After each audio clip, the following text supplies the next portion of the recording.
एक बार की बात है, एक छोटे से गांव में एमिली नाम की एक छोटी लड़की रहती थी। एमिली हमेशा भूत पिशाच की कहानियों से रोमांचित रहती थी जो उसके दादी उसे सुनाया करती थी, लेकिन उसने कभी नहीं सोचा था कि एक दिन उसे खुद कुछ ऐसा भयानक अनुभव होगा। एक अंधेरी और तूफानी रात में एमिली घर में अकेली थी। उसके माता पिता अपने रिश्तेदार के घर गए थे और देर रात तक वापस नहीं आए। एमिली ने सोचा कि टीवी देखकर खुद का ध्यान भटकने की कोशिश की, लेकिन तभी बिजली चली गई जिससे वह पूरी तरह से अंधेरा हो गया। तभी अचानक से उसने छत से एक कर्कश आवाज सुनी। वह हमेशा अकेले छत में जाने से डरती थी और इस आवाज ने उसके दिल की धड़कन बढ़ा दी। एमिली ने धीरे धीरे चरमराती सीढ़ियों से छत की ओर जाने लगी। तभी जैसे ही उसने दरवाजा खोला, उसने कुछ देखा जिससे उसका रूह कपकपा गया। कोने में काले कपड़े में एक परछाई खड़ी दिखी।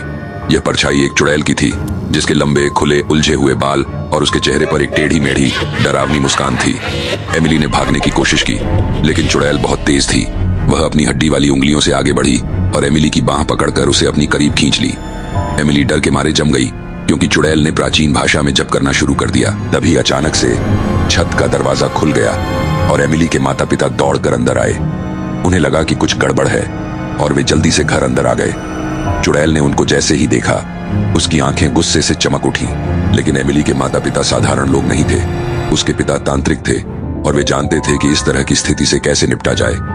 उन्होंने अपनी छड़ी निकाली और चुड़ैल पर जादू करना शुरू कर दिया, जो उनकी आंखों के सामने सिकुड़ने और मुरझाने लगी। अंत में चुड़ैल हार गई और एमिली के माता पिता अपनी डरी सहमी बेटी को दौड़ के पकड़ा।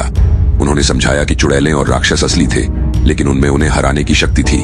उस दिन से एमिली ने बहादुर बनना सीखा और अपने डर को कभी भी अपने ऊपर हावी नहीं होने दिया। और जहां तक जादू टोना की बात है, उसने उस नगर में फिर कभी किसी को परेशान नहीं किया। लेकिन कुछ का कहना है कि अंधेरी और तूफानी रातों में आप अभी भी छतों में उसकी दुष्ट खड़खड़ाहट सुन सकते हैं। अगर वीडियो अच्छी लगी हो तो वीडियो को लाइक एंड सब्सक्राइब जरूर करें।